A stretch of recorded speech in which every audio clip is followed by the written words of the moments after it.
The hour has let me out of the studios for once, so I've come down to one of my favourite places in Scotland, the Lake of Menteith. Ian Fleming, proprietor of the Lake Hotel down here in Menteith. Today I want to talk a little bit about matching dessert wines, fully sweet wines, with dessert courses. So what are you serving for us today? Well, today we have a selection of 3 desserts, each one offering something quite different. So I'll let you feast your eyes on those, and then we can go through them one by one.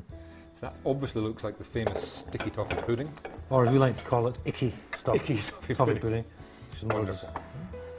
Okay, well, where I'd like to start is at the furthest point, which is this lovely looking apple tart. With apples, this might sound a little bit crazy, but basically I always try and match the darkest looking desserts with a dark coloured wine. It sounds kind of crazy, but dessert wines go everything from light coloured, quite light wines, through to really kind of dark, treacly wines. And sometimes it's an obvious point, but those colours match the kind of darker colours of the desserts. So with this, our lightest dessert, a fruit-based dessert, I've chosen the Alois Cracker Birnauschlese Cuvée from Austria. Quite an unusual wine. Birnauschlese means late-picked berries, because these berries in this wine came off of the vine very, very late in the season, so they were super ripe. So let's have a little taste of this. Try it with the dessert. It's a really fully sweet wine, lots of sweetness, which I think will stand up even to the ice cream in this dessert. So let's have a little try. Get a piece of the apple and a piece of the pastry. Beautiful sweet apple and a sweet kind of toffee sauce also. Let's see how this wine stands up to it.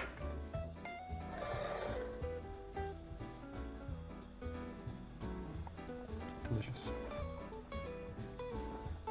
Excellent. It has that honeyed sweetness. It's sweet enough to stand up even to this ice cream.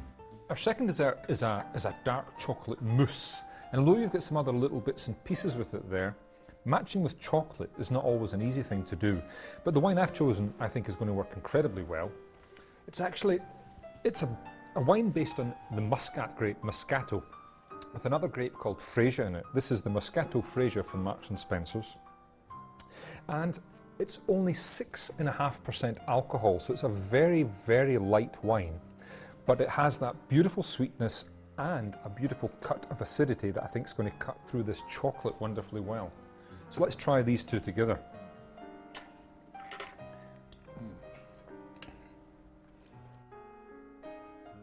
We have this lovely dark chocolate mousse and some of this wonderful, great, fun, pink sparkling wine. And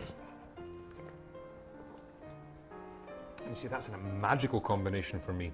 You have that strawberry sweetness, it's like icing sugar, iced strawberries liquidized in a glass, but frothy and light, lovely acidity. I think it works beautifully well. It's lovely soft raspberry flavours, balances beautifully with the chocolate. As I say, chocolate not always the easiest thing to match with, and it's surprising that such a light wine does it, but it does it very, very well. Finishing off on our little grand tour of desserts here, we have the sticky toffee pudding. And the total calorie count of this dish? We were not required to produce that in our menu yet, so we won't do so until it's legally required.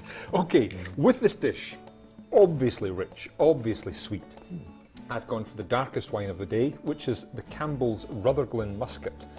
A wine also made from the Muscat grape, but a fortified wine. So, you know, a bit like a port or a Madeira, but again, super sweet, delicious on its own, but I think it's going to be fantastic with this dish.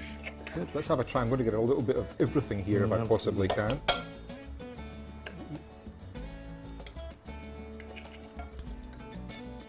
So, fantastic flavours. These dark liquor muscats are just fantastic wines, so kind of dark and fruity and raisiny.